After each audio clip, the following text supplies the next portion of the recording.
Kali ini kita akan bahas mengenai algoritma dan flowchart yang nantinya akan dibagi menjadi beberapa bagian video.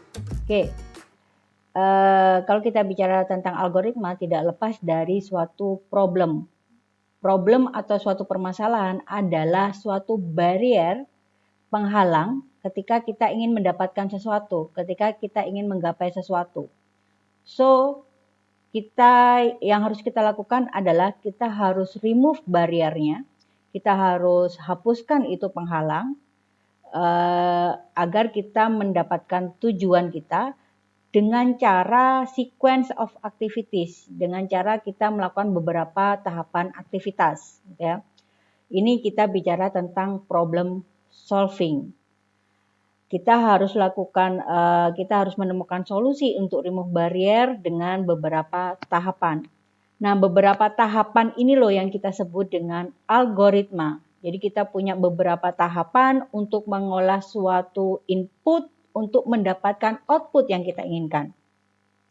Kalau kita bicara tentang algoritma, tahapan-tahapan untuk mencapai solusi, maka algoritma ini kita fokus kepada algoritma berkaitan dengan task programming, berkaitan dengan permasalahan pemrograman, kita buat pemrograman, maka algoritma ini bebas dari bahasa pemrograman. Karena dengan algoritma ini kita akan implementasikan ke dalam bahasa pemrograman apapun itu.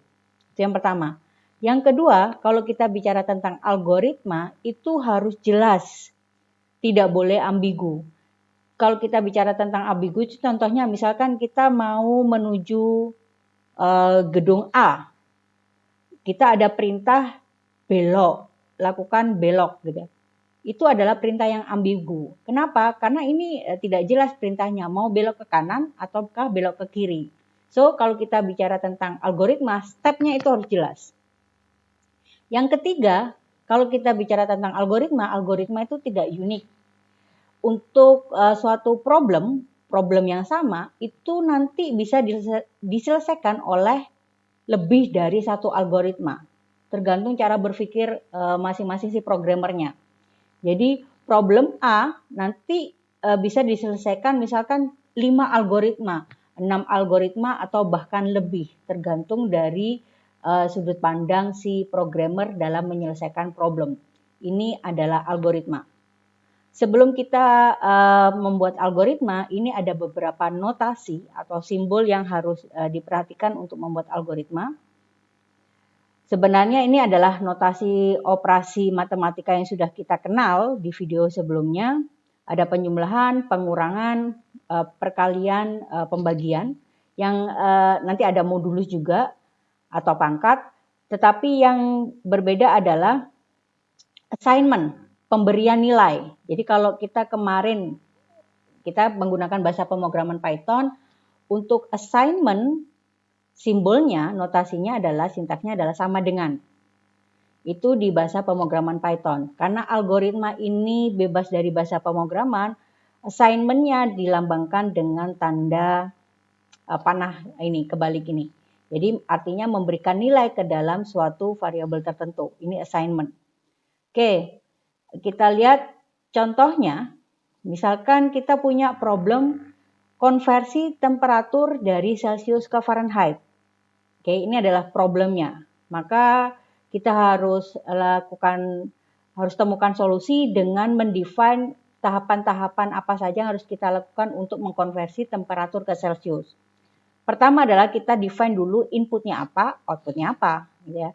Karena ini adalah konversi temperatur, maka inputnya adalah Celsius yang kita simpan nanti ke dalam variabel C, misalkan outputnya adalah Fahrenheit yang kita simpan ke dalam variabel F. Ingat, nama variabelnya tidak harus C, tidak harus F, yang pasti bermakna, gitu ya. Karena ini Celsius diawali dengan huruf C, maka ini saya beri nama C, itu aja. Kemudian kita buat tahapannya. Yang pertama adalah input C. Jadi kita membaca membaca suatu nilai yang kita simpan ke dalam suatu variabel C. Kemudian bagaimana konversi dari temperatur dari Celsius ke Fahrenheit, maka kita lakukan operasi matematikanya sesuai dengan rumus persamaan konversi. Fahrenheit itu sama dengan 9/5 kalikan C ditambah 32. Ini saja sudah cukup sebenarnya. Artinya dari sini sudah kita konversi dari Celsius ke Fahrenheit. Tapi kalau kita ingin menampilkan hasilnya, bisa kita tambahkan step berikutnya, yaitu printf. Ini adalah algoritma untuk merubah temperatur dari Celsius ke Fahrenheit. Apakah ini akan sama kalau kita ingin merubah dari Celsius ke Kelvin misalkan? Step 1, step 3 sama. Tapi step 2 tergantung persamaan bagaimana merubah Celsius ke Kelvin. Begitu juga sebaliknya, misalkan Kelvin ke Celsius, Fahrenheit ke Celsius, dan sebagainya. Oke. Sekarang kita implementasikan algoritma ini dengan menggunakan bahasa pemrograman Python. Oke. Kita beri marking dulu konversi Celsius ke Fahrenheit. Oke. Pertama adalah kita input yang kita simpan ke dalam variabel C. Kita sudah mengenal sintaks input. Masukkan nilai, masukkan temperatur dalam Celsius. Oke. Karena hasil dari input ketika kita masukkan nilai sesudah ada sintaks input ini dijalankan, itu defaultnya nanti hasilnya berupa string, dan string tidak bisa kita lakukan operasi seperti ini, maka kita harus ubah itu ke dalam bentuk integer. Oke, kemudian F sama dengan 9/5 kalikan 32 ditambah kalikan C ditambah 32, kemudian kita lakukan printf. Oke, misalkan masukkan temperaturnya adalah 5, maka suhu dalam Fahrenheit adalah 41. Oke, sekarang kita lakukan display yang lebih informatif. Celsius sama dengan, maka Fahrenheit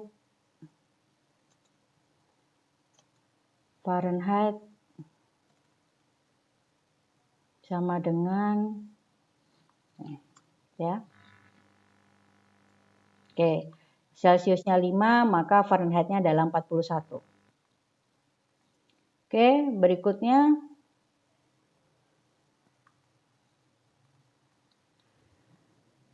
misalkan problemnya adalah, permasalahannya adalah bagaimana menghitung luas dari suatu segitiga. Kalau kita bicara tentang luas segitiga, maka informasi yang kita butuhkan adalah alas dan tinggi. Kita definisikan. Inputnya adalah base, ini alas, yang kita nanti simpan ke dalam variabel B. Kemudian height itu adalah tingginya. Kemudian luasnya kita simpan ke dalam variabel A. Tahap pertama pasti kita lakukan input. Ada dua jenis value, ada dua nilai yang kita lakukan input, yaitu alas dan tingginya. Kita simpan ke dalam variabel B dan kita simpan ke dalam variabel T. Kemudian step 3-nya adalah kita lakukan assignment terhadap A, rumus dari luas segi 3. Kemudian kita lakukan display luasnya. Oke, kita sekarang implementasikan.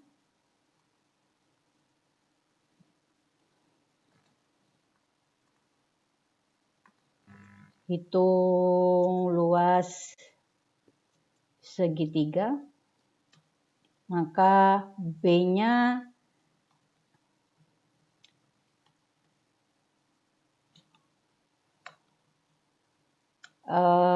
masukkan alas segitiga, kemudian T-nya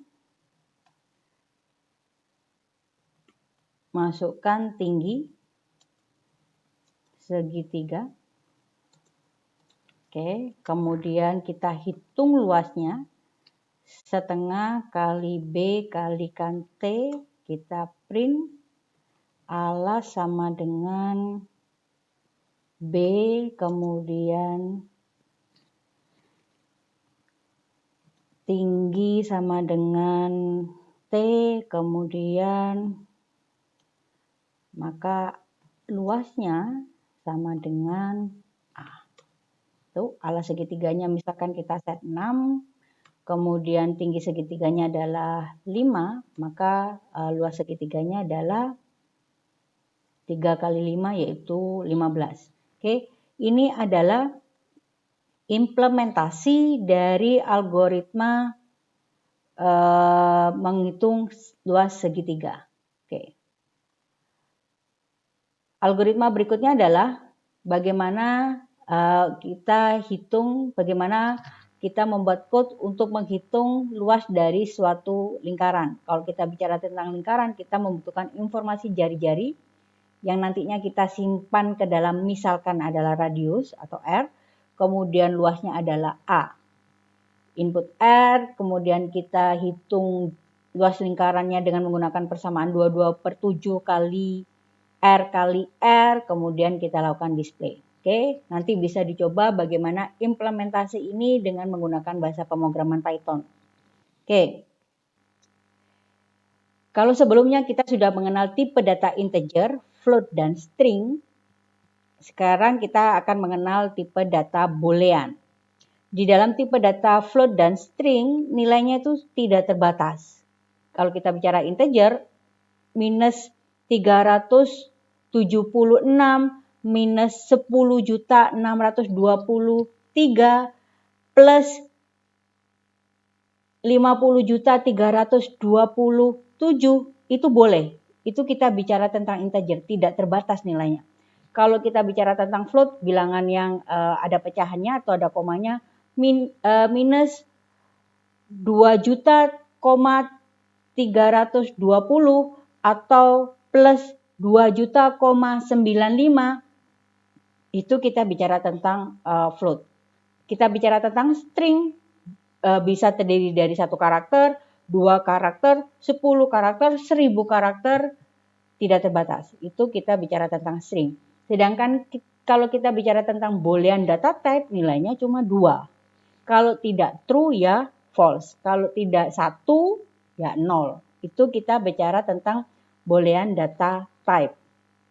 Oke, sekarang apa itu boolean expression? Ekspresi yang nanti menghasilkan nilai boolean. Jadi kalau kita kemarin sudah mengenal ekspresi matematika, gitu ya, ada operator matematikanya, sekarang kita akan belajar boolean expression yang nanti hasilnya itu adalah nilai boolean, yaitu nilai true dan false saja. Apa saja yang ada di dalam boolean expression ini? Yang pertama adalah ada operasi relasi. Kita membutuhkan relational operator. Ini adalah relational operator di dalam bahasa pemrograman Python. Nanti bisa jadi berbeda ketika kita beralih ke bahasa pemrograman yang lain, simbolnya, gitu ya.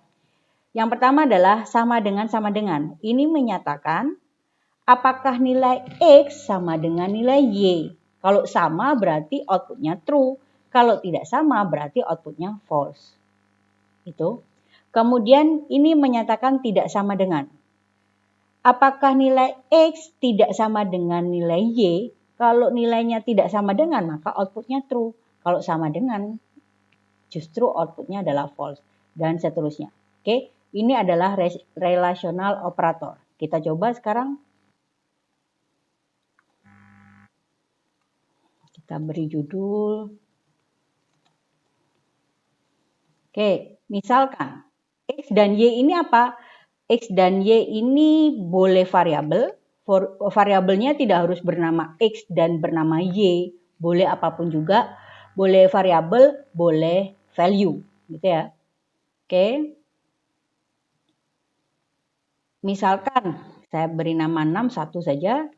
61 sama dengan 5. 62 itu sama dengan 6. Maka ketika kita lakukan operasi relasi 61 sama dengan 62, nanti hati-hati. Kalau assignment operator itu sama dengan 1, artinya memberi nilai 6 ke dalam variabel 62. Kalau ini sama dengannya ada 2, artinya apakah 61 nilainya itu sama dengan 62. outputnya ini kalau tidak true ya false. Kita lihat 61 nilainya 5, 62 nilainya 6, maka outputnya adalah false. Oke. Berbeda kalau kita ini beri nilai 5, maka outputnya adalah true. Gitu ya. Sekarang kalau ini kita ganti dengan tidak sama dengan, maka apakah 61 tidak sama dengan 62? Karena nilai 61 adalah 5, 62 adalah 6, maka outputnya adalah true. Sedangkan kalau ini kita ganti dengan 5, apakah 5 tidak sama dengan 5? Ini kan nilainya sama, so outputnya adalah false. Ya. Ini beda antara sama dengan dan tidak sama dengan. Oke, nanti bisa dicoba relasi operator yang lain. Saya tunjukkan satu kali lagi. Oke, ini saya ubah. Biar kelihatan semua, saya lakukan perintah print. Print 61 lebih dari 62. Apakah 61 lebih besar dari 62? Karena 5 lebih kecil dari 6, so outputnya adalah false. Agak berbeda, akan menghasilkan nilai berbeda kalau ini saya ganti dengan seperti ini. Gitu ya. Oke, sekarang berikutnya adalah logical operator. Jadi ini adalah jenis operasi yang kedua yang menghasilkan nilai boolean. Ada operasi AND, ada operasi OR, ada operasi NOT. Kalau kita bicara tentang operasi AND, ini adalah sintaksnya. Operan pertama, operan kedua. Oke. AND ini akan menghasilkan nilai true kalau operan pertama dan operan kedua itu sama-sama true. Oke.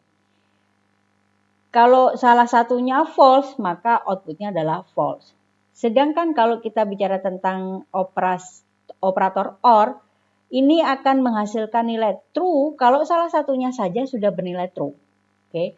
Kalau dua-duanya false baru nilainya berupa false. Not ini adalah komplement, kebalikan. Oke. Biar bisa kebayang, kita implementasikan langsung ke dalam bahasa pemrograman Python. Oke. Ingat ini adalah bahasa pemrograman Python. Nanti akan berbeda kalau kita implementasikan ke dalam bahasa pemrograman lain. And itu bisa jadi dilambangkan dengan tanda dan, or itu tanda garis 2, not itu bisa tanda komplement. Jadi berbeda-beda tergantung bahasa pemrogramannya. Oke, kita lihat misalkan seperti ini.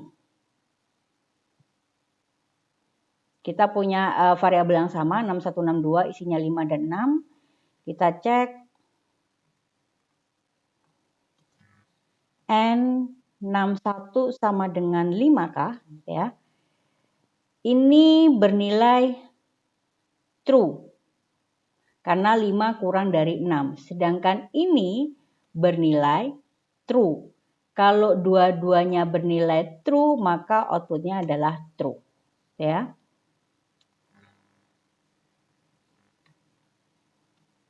Oke, berikutnya. Kalau kita punya apakah 61 tidak sama dengan 5? Ini bernilai true, sedangkan ini bernilai false. Oleh karena itu, true and false outputnya adalah false. Ya. Sekarang kita lihat yang OR.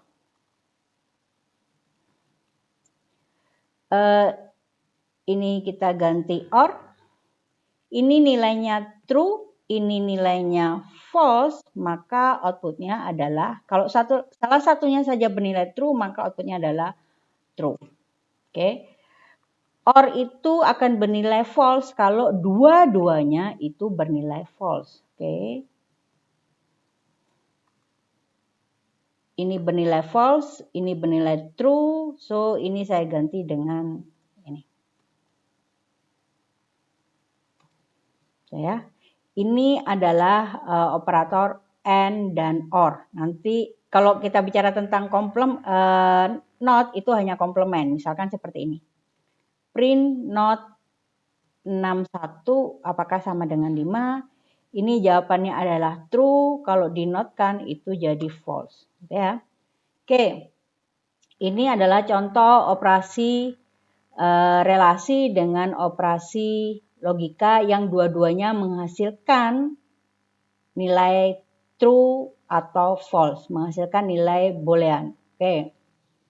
Kenapa kita belajar ini? Karena kita gunakan untuk jenis algoritma yang lain, gitu ya. Oke, kita kembali lagi kepada algoritma. Kalau kita bicara tentang algoritma, itu kita bagi menjadi 3 bagian. Yang pertama adalah algoritma yang berbentuk sequence, kemudian branching atau selection, dan algoritma yang berbentuk loop. Ini adalah ilustrasi algoritma berbentuk sequence. Jadi ini si agentnya gitu ya, mulai dari masuk ke sini, print howdy, kemudian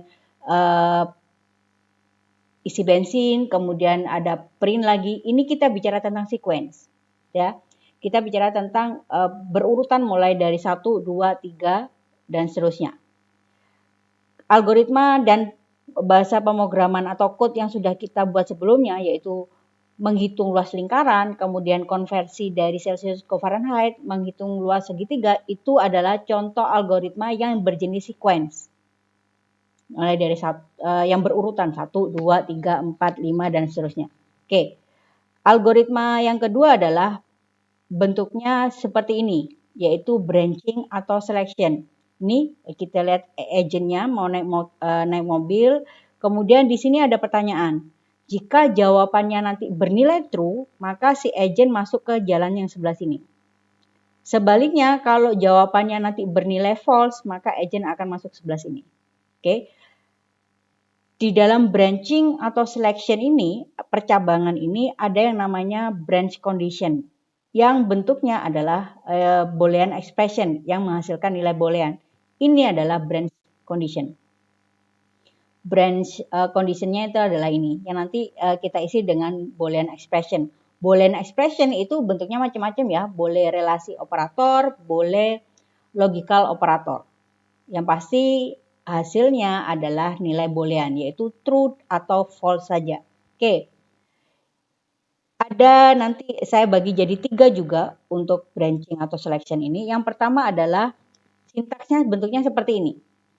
Kita punya untuk branch conditionnya itu terletak di sini. Kita punya perintah if branch conditionnya itu true, maka dilakukan dikerjakanlah sintaks 1, sintaks 2 sampai sintaks n. Jadi setelah branch conditionnya terpenuhi yaitu bernilai true, boleh lebih dari satu sintaks ini dikerjakan. Oke. Di sini kalau diperhatikan ada indentasi, ada spasi banyak. Artinya apa? Sintaks 1 sampai sintaks n ini di bawahnya si if ini.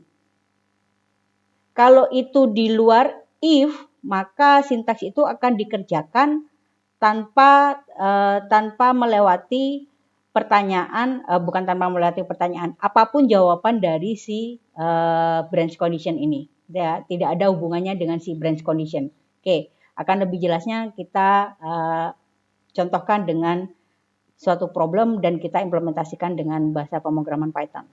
Problem yang pertama, itu penentuan apakah suatu angka itu adalah bilangan ganjil. Kalau kita bicara bilangan ganjil itu ada 1, ada 3, ada 4, ada 5, 4 bukan ya, 5, 7, 9, 11 dan seterusnya. Kalau kita bicara tentang ganjil, yang bisa kita katakan bahwa kalau suatu bilangan ganjil itu dibagi dengan 2 nanti akan sisa, ada sisanya. Misalkan 5 dibagi 2 ada sisanya, ada komanya. Misalkan 5 dibagi 2 itu kan 2,5. Atau kita lakukan operasi modulus, 5 dimodulus 2 itu sama dengan 1. Beda kalau kita bicara tentang bilangan genap.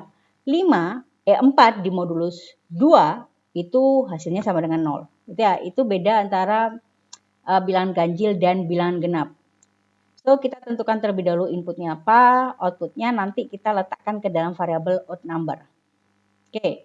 Pertama adalah kita lakukan input num terlebih dahulu.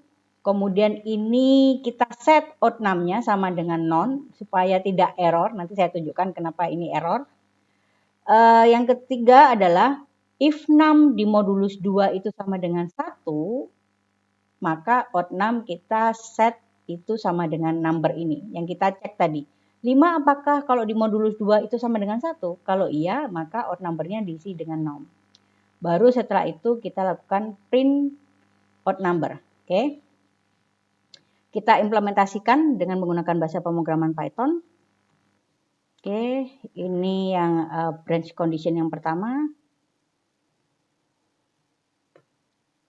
yaitu odd number. Oke, 6 sama dengan integer input masukkan angka.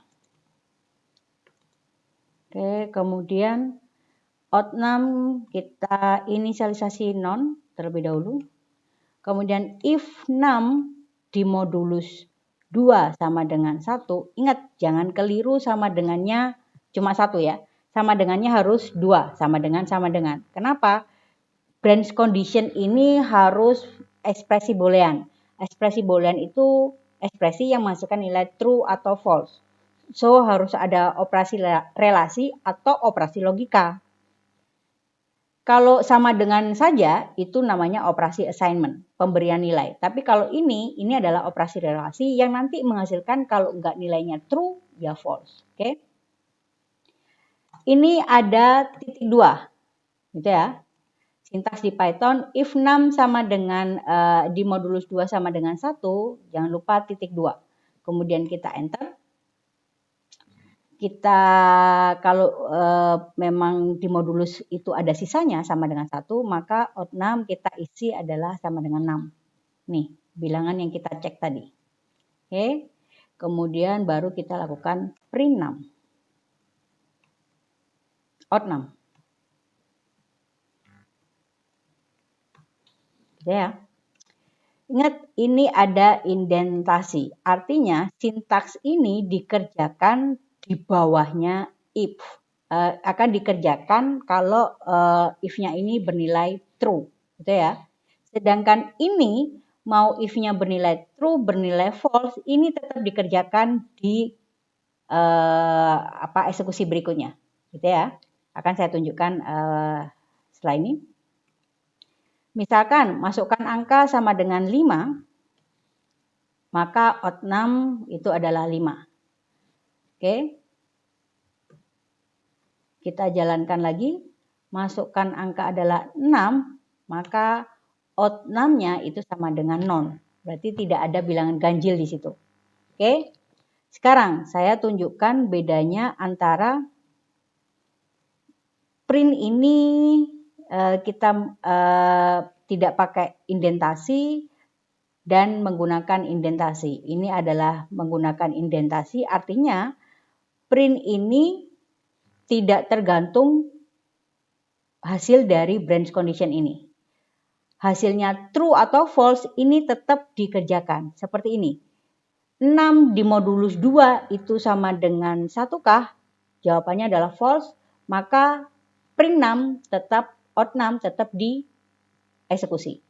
Kalaupun misalkan 6 saya isi 5, jawabannya adalah true, print out6 itu juga tetap dieksekusi. Jadi ini tidak tergantung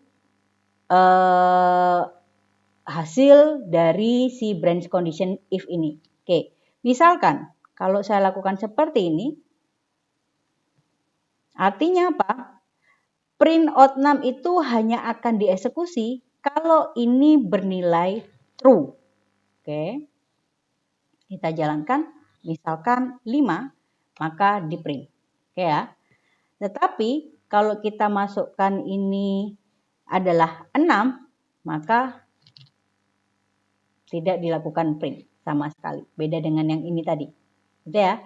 Ini beda antara sintaks-sintaks di bawah branch condition yang itu harus dilakukan indentasi dan sintaks di luar branch condition itu tidak perlu kita lakukan indentasi.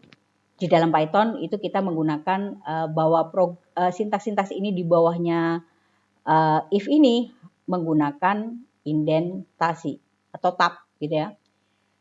Sebenarnya si Python sih sudah otomatis. Jadi ketika kita sudah lakukan perintah misalkan if 6 sama dengan 5, kemudian kita lakukan tanda petik 2, maka otomatis dia lakukan indentasi seperti ini. Kalau kita ingin keluar tinggal lakukan backspace gitu ya. Ini adalah perintah if yang pertama. Kita beri contoh lagi. Misalkan permasalahan yang kedua adalah cari angka yang maksimal dari dua buah angka. Jadi dari dua buah angka misalkan 5 dan 6, yang paling maksimal itu siapa? So kita punya input 1, kita definisikan, kita simpan ke dalam variabel 61, input 2, 62, kita simpan ke dalam variabel 62, outputnya adalah max number. Oke. Kita lakukan perintah input 61, 62, kemudian kita cek. Kalau itu 61 lebih dari 62, maka max number-nya diisi dengan 61. Kalau input itu 61 kurang dari 62, maka max number-nya diisi dengan 6. Maaf, ini salah ya. Oke, ini saya set diisi dengan 2. Oke. Ini adalah algoritma untuk mencari nilai terbesar dari dua buah angka. Oke, sekarang kita implementasikan ke dalam bahasa pemrograman.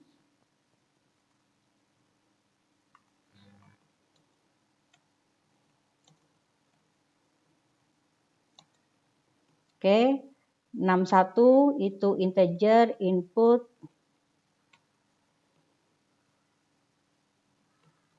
Masukkan angka yang pertama. Kemudian 62, masukkan angka yang kedua. Kemudian baru kita lakukan pemeriksaan apakah 61 lebih dari 62. If 61 itu lebih dari 62, maka nih kita lakukan max number-nya dimasukkan ke dalam 61. 61 dimasukkan ke dalam variabel max number. Oke.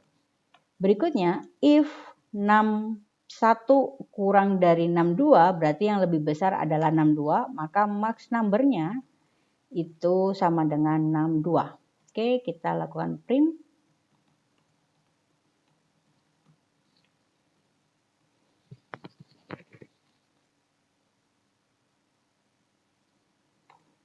Angka pertama adalah 6, angka kedua adalah 12, maka yang paling besar adalah angka 12. Oke ya. Misalkan angka pertama adalah 4, angka kedua adalah 1, maka angka terbesar adalah 4. Ya. Sekarang saya mau mengulang lagi beda antara indentasi dengan tidak indentasi. Oke. Ini saya lakukan seperti ini. Misalkan saya masukkan angka pertama adalah 4, angka kedua adalah 12. Kita cek branch yang pertama. Apakah 4 lebih dari 12? Tidak. Oke. So, ini tidak dieksekusi. Sekarang apakah 4 kurang dari 12? Yes. Maka ini dieksekusi, kemudian dilakukan print. Oke. Sebentar.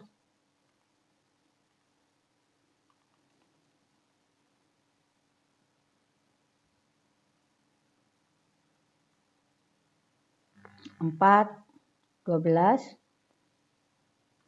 4, 12. Maka outputnya adalah 12. Gitu ya. Akan tetapi, agak berbeda kalau kita lakukan ini adalah 4, kemudian ini adalah 1, kita cek sekarang. Jika 4 lebih dari 1, maka memenuhi branch yang pertama. Oke, Oleh karena itu max number-nya berisi nanti 4. Oke.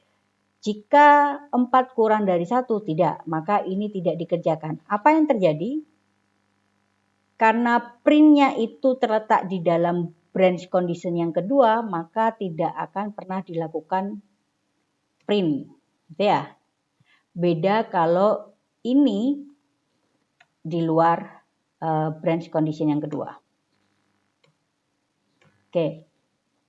Ini adalah sintaks if yang pertama. Berikutnya,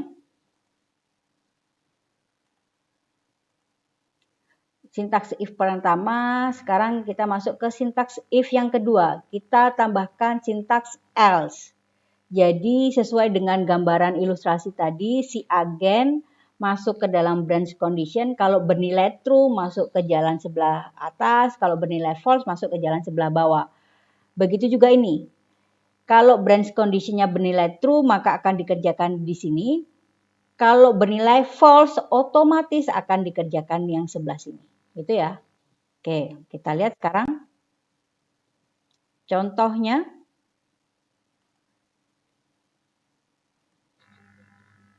Misalkan tetap kita mau mencari angka terbesar dari 2 buah angka. Oke. Sama inputnya 6162, kemudian outputnya adalah max number. Tetapi kita menggunakan sintaks else. Jadi ada kalau nilainya true kita masuk ke sebelah mana, false masuk ke sebelah mana. Ya, beda dengan if yang pertama. Pertama adalah input 61, kemudian input 62. Kita cek sekarang. Jika 61 lebih dari 62, maka greatest number-nya adalah 61. Else langsung greatest number-nya adalah 62. Gitu ya. Kita implementasikan dengan menggunakan bahasa pemrograman Python. Oke. Kita cari yang di sini aja. Kita copy aja yang sama dengan sebelumnya. Hanya saja sekarang pakai else. Kalau sudah menggunakan else, kita tidak perlu lagi ada pengecekan apakah 61 lebih dari 62. No. Else itu akan dikerjakan kalau ini hasil dari branch condition-nya bernilai false. Otomatis. Jadi kalau ini bernilai true yang dikerjakan adalah baris kelima. Kalau bernilai false otomatis yang dikerjakan adalah baris yang ke-7. Gitu ya. Kita jalankan misalkan 5, 6, maka max number-nya adalah 6. Begitu juga kalau misalkan kita jalankan lagi 5, 1, maka max number-nya adalah 5. Gitu ya. Ini beda antara if else dengan if yang seperti ini. Kalau seperti ini, maka yang dilakukan adalah dilakukan pengecekan terhadap baris keempat. Jika memenuhi, maka dikerjakanlah baris kelima. Dilakukan pengecekan juga terhadap baris keenam. Apapun jawaban dari baris keempat, baris keenam ini akan tetap dieksekusi. Gitu ya. Baru kalau baris keenam ini benar, maka baris ketujuh dieksekusi. Oke, sedangkan yang ini, jika if ini bernilai benar, maka dieksekusi baris kelima. Kalau bernilai benar, dieksekusi baris kelima. Dan program tidak akan pernah masuk ke sini. Oke, beda dengan ini. Kalau ini bernilai benar, dieksekusi baris kelima. Berikutnya, program Python tetap akan mengeksekusi baris ke-6. Gitu ya. Tapi kalau ini sudah dipenuhi, ini tidak akan dieksekusi lagi. Oke. Agak berbeda kalau hasil dari ini bernilai false, maka ini tidak dieksekusi, yang dieksekusi adalah baris ke-7.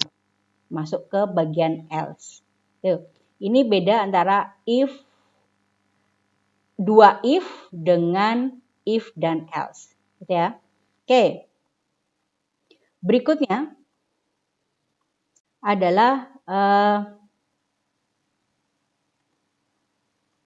sintaks if yang ketiga, yaitu kalau kita punya percabangannya banyak. Jadi tadi percabangannya cuma 1, percabangannya 2, sekarang percabangannya lebih dari 2. Kita menggunakan sintaks elif. Elif itu as if. Jadi if yang pertama kalau dia bernilai true masuk ke sintaks ini, kalau bernilai false masuk ke sini, kalau bernilai true masuk ke sini, kalau bernilai false dicek lagi. Ada branch condition lagi. Kalau dia true maka masuk ke sebelah sini. Kalau bernilai false, dicek lagi branch conditionnya. Kalau bernilai true masuk ke sini. Kalau semuanya tidak memenuhi masuk ke sebelah else. Oke, kita beri contoh problem baru lagi. Misalkan kita punya permasalahan bagaimana mengkonversi nilai akhir yang berupa angka 0 sampai 100 itu menjadi nilai yang berupa karakter A, B, C, D, gitu ya. So, inputnya adalah angka yang kita simpan ke dalam variabel grade, kemudian outputnya adalah karakter A, B, C, atau D. Step yang pertama, kita lakukan input grade terlebih dahulu, jadi inputan kita masukkan ke dalam variabel grade, kita cek apakah grade-nya lebih dari 0 dan kurang dari 30, maka akan bernilai D. Kalau grade-nya lebih dari 30 dan grade-nya kurang dari 50, maka akan bernilai C dan seterusnya. Oke, ini cara yang pertama. Kita tulis dulu ke dalam bahasa pemrograman.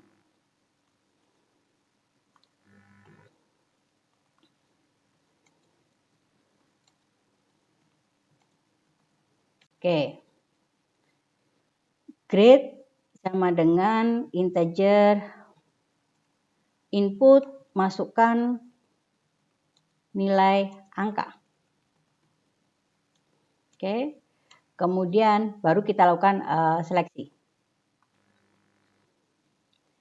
If grade itu lebih dari sama dengan 0 and grade-nya itu kurang dari sama dengan 30, kita lihat rumusnya. Oke, kurang dari sama dengan 30, maka print D. Gitu ya. Oke. If grade lebih dari 30 and grade, ingat ini branch condition ya. Kalau branch condition itu harus berisi Boolean expression. Boolean expression adalah ekspresi yang menghasilkan nilai true atau false. Kalau kita menginginkan nilai true atau false, maka operasi yang kita lakukan adalah operasi relasi atau operasi logika. Ini adalah gabungan antara operasi relasi dan operasi logika. Oke. Nanti outputnya pasti bernilai true atau false. Grade lebih dari 30 kurang dari sama dengan 50, maka bernilai C. If grade-nya lebih dari 50 and grade kurang dari sama dengan 80, maka bernilai B. If grade lebih dari 80 and grade kurang dari sama dengan 100, maka bernilai A. Gitu ya. Sekarang kita jalankan. Misalkan kita punya nilai 50, maka berdasarkan notasi ini dia akan bernilai C. Gitu ya. Sekarang kalau misalkan kita punya nilai 85, maka mahasiswa akan bernilai A. Tuh. Ini adalah cara konversi dari nilai angka ke nilai karakter dengan menggunakan bentuk if yang satu persatu. Gitu ya, bentuk if yang satu persatu sesuai dengan rumusan if yang pertama tadi. Oke, sekarang kita menggunakan sintaks else if. Kita copy saja. Oke.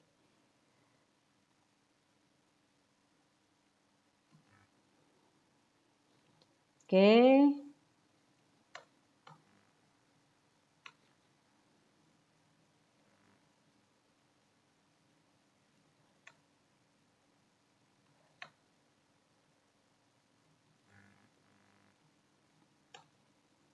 Oke, jangan lupa setelah branch condition harus ada titik 2. Itu menyatakan akhir dari branch conditionnya. Oke, jika grade-nya lebih dari 0, saya kasih nomor baris. Jika grade-nya lebih dari 0 dan grade-nya kurang dari 30, maka bernilai D. Else if, kalau ini tidak bernilai true, artinya false, maka masuk ke baris ke-6, dicek. Apakah bernilai true? Kalau true, maka kerjakanlah baris ke-7. Gitu ya. Oke, kita jalankan sekarang. Nanti saya jelaskan perbedaannya. Sebentar. Oh ini. Oke, kalau sudah terakhir, kita tidak perlu lagi ada branch condition. Oke, misalkan angka 85. Nilainya adalah A. Misalkan lagi angkanya adalah 50, maka nilainya adalah C. Misalkan lagi angkanya adalah 27, maka nilainya adalah D. Oke ya. Sekarang bedanya yang sebelah sini dengan sebelah sini apa? Oke, saya kecilkan. Kalau saya memasukkan nilai, saya jalankan sekarang. Kalau saya masukkan nilai 25, maka Python akan mengeksekusi baris keempat. Apakah 25 lebih dari 0? Ya. Apakah kurang dari 30? Iya. Karena iya dan iya maka bernilai true. So dieksekusilah baris kelima, yaitu nanti akan menghasilkan nilai D. Setelah itu Python akan mengeksekusi lagi baris ke-6. Apakah 25 lebih dari 30? Tidak. Kalau 25 kurang dari 50? Iya. Tidak dan iya, maka jawabannya adalah false. Karena false, baris ke-7 tidak dikerjakan. Python mengeksekusi lagi baris ke-8, mengeksekusi lagi baris ke-10. Ini bedanya, ini kalau kita menggunakan perintah if seperti ini. Jadi akan dilakukan pengecekan sebanyak 1, 2, 3, dan 4. Padahal yang memenuhi hanyalah if baris yang pertama, baris yang keempat, if yang pertama. Oke. Oke. Kalau seperti ini, misalkan saya masukkan nilai 25, akan dilakukan pengecekan pada baris keempat. Apakah 25 lebih dari 0? Ya atau true. Apakah 25 kurang dari 30? Ya atau true. So, true and true, maka outputnya adalah true, karena itu dikerjakanlah baris ke-5. Karena ini sudah bernilai true, input yang kita berikan sudah bernilai true, maka Python tidak perlu lagi mengeksekusi baris ke-6, tidak perlu lagi mengeksekusi baris ke-8, tidak perlu lagi mengeksekusi baris ke-10. Ini bedanya, gitu ya. Sedangkan ini tadi, walaupun ini sudah bernilai true di baris ke-4, tetap dieksekusi di baris ke-6, tetap dieksekusi di baris ke-8, tetap dieksekusi di baris ke-10, tetap dilakukan pengecekan di baris ke-6, baris ke-8, dan baris ke-10. Kalau seperti ini, kalau sudah memenuhi di baris ke-4, maka tidak perlu lagi dilakukan pengecekan terhadap baris ke-6, tidak perlu lagi dilakukan pengecekan terhadap baris ke-8, juga tidak dieksekusi baris ke-10. Ini bedanya kalau kita lakukan percabangan dengan menggunakan banyak percabangan dengan menggunakan if satu persatu, dengan banyak percabangan dengan menggunakan if dan else if. Oke. Seperti yang di awal saya bilang, kalau kita bicara tentang algoritma untuk menyelesaikan suatu problem, itu tidak unik. Tergantung sudut pandang programmernya, tergantung pengalaman programmernya, tergantung cara berpikir programmernya. Oleh karena itu, contohnya ini saja, untuk konversi nilai angka, ada yang pakai cara seperti ini, ada yang menggunakan cara yang seperti ini. Oke, ini adalah percabangan. Oke, di video berikutnya kita akan bahas mengenai iterasi.